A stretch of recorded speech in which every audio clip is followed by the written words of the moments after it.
a giant earthquake capable of changing the coastline, generating a tsunami, and disrupting an entire region, isn't a distant science fiction scenario. Scientists know one has happened here before. On January 26, 1700, a massive earthquake struck beneath the Pacific Northwest. It was so powerful that it sent a tsunami across the Pacific Ocean to Japan.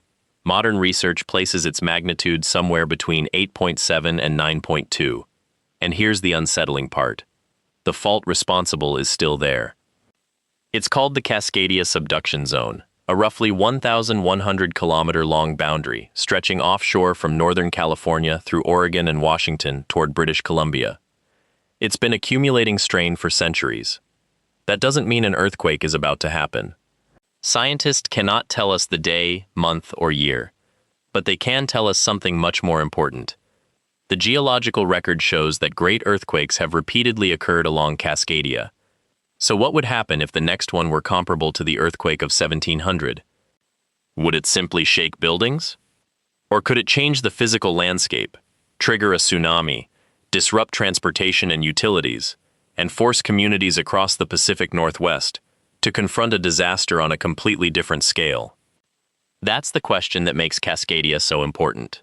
And the deeper scientists look into the evidence, the more complicated the story becomes. If that possibility surprises you, stay with me, because the most important evidence isn't sitting in a laboratory. It's buried in the ground. Picture the Pacific Northwest as it normally appears. Mountains rise behind cities.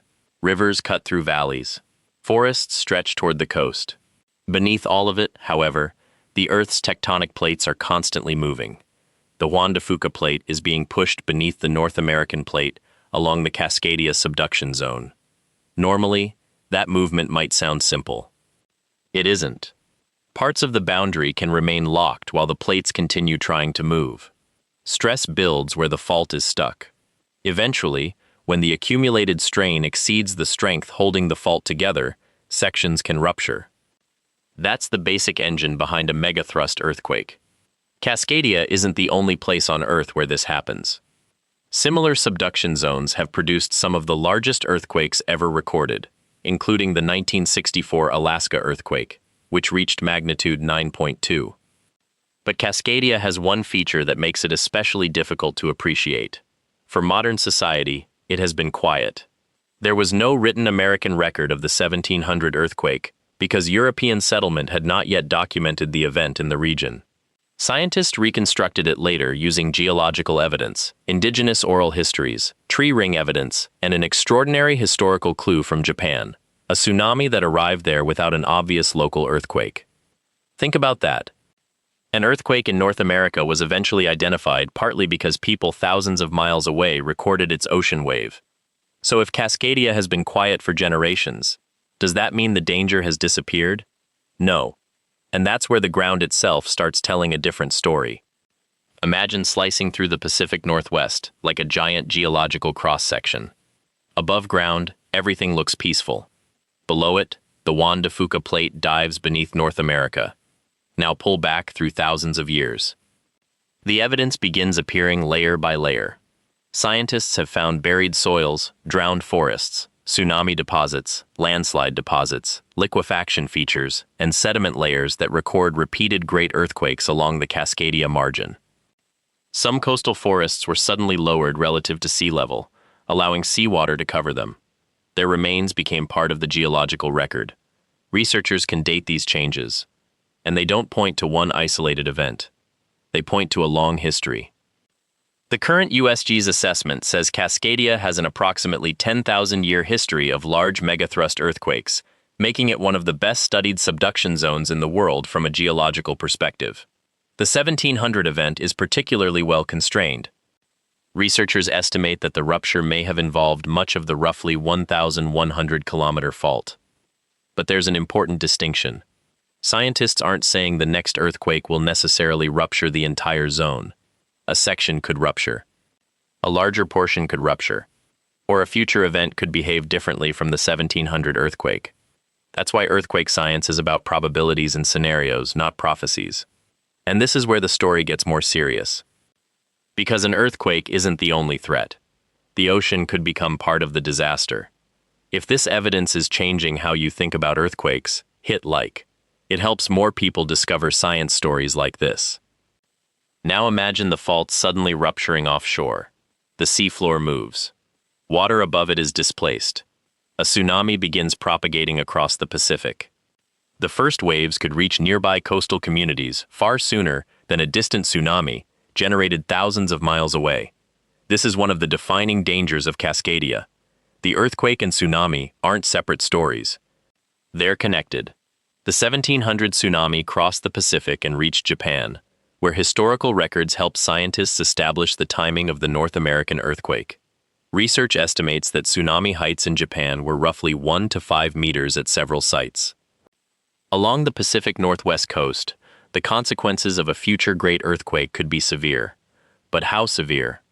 That depends on where the rupture occurs, how much the seafloor moves, the shape of the coastline, the timing of the waves, and many other factors. So there isn't one universal Cascadia tsunami. Different communities could experience very different conditions. And there's another problem. You can't wait for a tsunami warning siren to tell you what to do if you're near the coast, and you've just experienced a powerful earthquake. Natural warning signs matter. Strong or long-lasting shaking near the coast should be treated as a potential tsunami warning. Would you know where you'd go if you had only minutes to react? That's not a hypothetical question for emergency planners. It's one of the central preparedness challenges of Cascadia. Now let's move inland. The earthquake itself could produce intense shaking across a huge area, but buildings don't all respond the same way. A modern structure designed to current seismic standards may perform very differently from an older building that wasn't designed with strong earthquake motion in mind. Bridges, roads, pipelines, ports, electrical networks, water systems, telecommunications, and other infrastructure can also be affected. And then there's a phenomenon that doesn't get nearly enough attention: liquefaction. In loose, water-saturated sediments, intense earthquake shaking can increase water pressure between sediment grains. The ground can temporarily lose much of its strength and behave more like a fluid. The New Madrid earthquakes of 1811 to 1812 provide a dramatic example of how widespread liquefaction can become. USGS records show that earthquake-related sand blows covered roughly 10,400 square kilometers in that region. Cascadia has its own liquefaction hazards, particularly in vulnerable coastal and river environments. Then comes the cascading problem. Imagine electricity failing, then communications becoming unreliable, then roads becoming difficult to use, then water infrastructure being damaged, then hospitals dealing with a sudden surge of patients. A major earthquake doesn't have to destroy every building to create a regional emergency. Modern civilization depends on thousands of systems working together. When several fail simultaneously, the effects multiply. But here's where it gets really interesting. The greatest danger isn't necessarily the size of the earthquake alone. It's where the earthquake happens, how the ground responds, and how connected modern society has become. And scientists now have tools that people in 1700 never had. Here's the twist. We can't predict earthquakes, but we can detect them after they begin. That's the purpose of earthquake early warning. In the western United States, the Shake Alert system uses seismic sensors to detect an earthquake that's already underway and rapidly estimate its location, magnitude, and shaking intensity. It isn't predicting the earthquake before it happens. The reason it can provide warning is surprisingly simple. Earthquake waves don't all travel at the same speed. The fast P waves arrive before the slower, generally more damaging S waves and surface waves. Meanwhile, digital information can travel far faster than seismic waves. That difference creates an opportunity. An alert might reach someone before the strongest shaking arrives. But don't imagine a movie-style countdown. For many people close to a major earthquake, the warning could be extremely short. USGS research indicates that during a great offshore Pacific Northwest earthquake, warning times would generally range from seconds to tens of seconds, with longer times, around 50 to 80 seconds, possible for people much farther from the source. That's enough time to do something useful, but not enough time to calmly evacuate an entire city. A few seconds could trigger automated systems. A train could slow. Industrial equipment could be placed into a safer state. people could drop, cover, and hold on. And that changes the equation. Technology can't stop the earthquake, but it can reduce some of its consequences. So what happens after the shaking stops? That's where the true scale of the problem starts to emerge. The science becomes even more fascinating when we look at what actually drives a megathrust earthquake. Earth's outer shell isn't one continuous piece. It's divided into tectonic plates that move over geological time. At Cascadia, the oceanic Juan de Fuca plate is being forced beneath the North American plate. The plates don't simply glide smoothly past each other. Friction can lock sections of the boundary. While the plates continue moving, elastic strain accumulates. Think of bending a ruler. You can store energy without seeing much movement, but release it suddenly, and the ruler snaps back. An earthquake is vastly more complicated than that analogy, but the basic idea of stored elastic energy is useful. When a locked fault ruptures, accumulated strain is released through seismic waves and permanent deformation. In a great Cascadia earthquake, the seafloor could move vertically, displacing seawater and generating a tsunami. The ground along the coast could also change elevation. And that's exactly why scientists can reconstruct ancient earthquakes. They don't need a photograph from 1700. The landscape itself preserves clues. Tree rings can reveal when forests were abruptly killed by coastal subsidence. Sediments can preserve tsunami deposits. Offshore sediments can record earthquake-triggered disturbances. Historical records can provide another independent timestamp. Japan's records of the 1700 tsunami became a crucial piece of the puzzle. This is one of the most powerful things about geology. Earth keeps records, sometimes for thousands of years. And those records let scientists ask a frightening but scientifically useful question.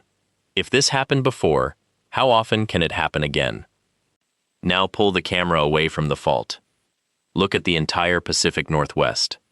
Washington, Oregon, Northern California, cities, ports, highways, bridges, rail lines, airports, power networks, coastal communities. The Cascadia earthquake hazard isn't simply a story about a crack beneath the ocean. It's a story about interconnected systems. USGS identifies 3 major earthquake sources affecting the Pacific Northwest: Cascadia megathrust earthquakes potentially reaching around magnitude 9, shallow crustal earthquakes up to about magnitude 7.5, and deep earthquakes that can also reach roughly magnitude 7.5. And current USGS estimates published in 2025 put the probability of an approximately magnitude 9 Cascadia earthquake at 10 to 15% over the next 50 years. That number needs context. It does not mean a magnitude 9 earthquake is scheduled to happen. It doesn't mean scientists know when it will happen. It means that based on geological evidence and probability models, the risk is significant enough to demand serious preparation. And Cascadia isn't the only earthquake threat in America. California has the San Andreas system. The central United States has the New Madrid seismic zone. USGS estimates a 25 to 40% chance of a magnitude 6 or greater earthquake in the New Madrid region over the next 50 years, and roughly a 7 to 10% probability of an 1811 to 1812 style sequence in that period. So when people talk about the big one, there isn't actually one single American earthquake waiting on a calendar. There are multiple seismic threats. Cascadia simply has the potential for an extraordinary combination of earthquake and tsunami hazards. And that brings us to the question of what can actually be done. We know geological evidence records repeated events, and we know the consequences could extend far beyond the moment the ground begins to move. That's why the real story isn't about waiting for the big one. It's about understanding the planet before it reminds us how powerful it is. If this changed the way you see earthquakes, hit like and share it with someone who lives in an earthquake-prone region. And if you want more evidence-based stories about the forces shaping our planet, follow and subscribe to the Coded Tales.